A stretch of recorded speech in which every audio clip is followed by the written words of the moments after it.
আচ্ছা, বিয়ের পরেও পরকীয়া রংপুরে আছে না নাই? আছে তো।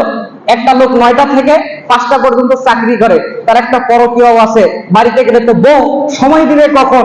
যখন ওই 9টা থেকে 4টা পর্যন্ত ডিউটি। অনেক অফিস আছে মোবাইল নিয়ে নেই, কথা তো বলতে পারে না। এখন যেই 4টার দিকে অফিস থেকে বের হয়েছে, মোটর সাইকেলে উঠতে উঠতে কল দিয়ে হেলমেটের মধ্যে ফোন ঢুকায় দিছে, দিয়ে কথা বলা শুরু করছে। 3 ঘন্টায় আর ছাড়ে না। বলছে তোমার সঙ্গে সারাদিন কথা বলে নিবো, বুকটা আমার ফেটে যাচ্ছে গো।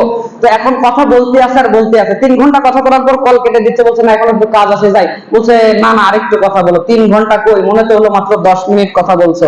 এখন বুঝে থাকলে বলেন, ওর পরকীয়ার সঙ্গে কথা বলার জন্য বেছে নিল অফিস টাইম, কাজের সময় না অবসর?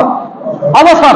যুবক যুবতীদের দেখবেন বিভিন্ন লাইন থাকে, শুধু ভালোবাসি বললে হবে না, তাদেরকে মাঝে মাঝে বিভিন্ন জায়গাতে নিয়ে যেতে হবে, খেতে কাপড় চোপড় ইত্যাদি কিনে দিতে। ওকে বলছে খালি কথা বললে হবে, আমাকে একটু মার্কেটে নিয়ে যাবে না?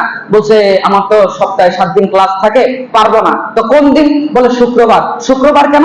সব বন্ধ। তাহলে বলেন, তাকে নিয়ে যে মার্কেটে গেল, কাজের সময় না অবসর?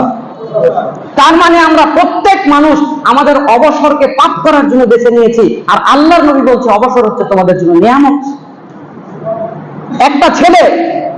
একটা ছেলে যখন আরেকটা বন্ধুকে মদ খাওয়া শেখায়, নেশা করা শেখায়, ক্লাসের মধ্যে যখন বিজি থাকে তখন, নাকি বিকালবেলা যখন ঘুরতে বের হয়েছে অবসরে তখন?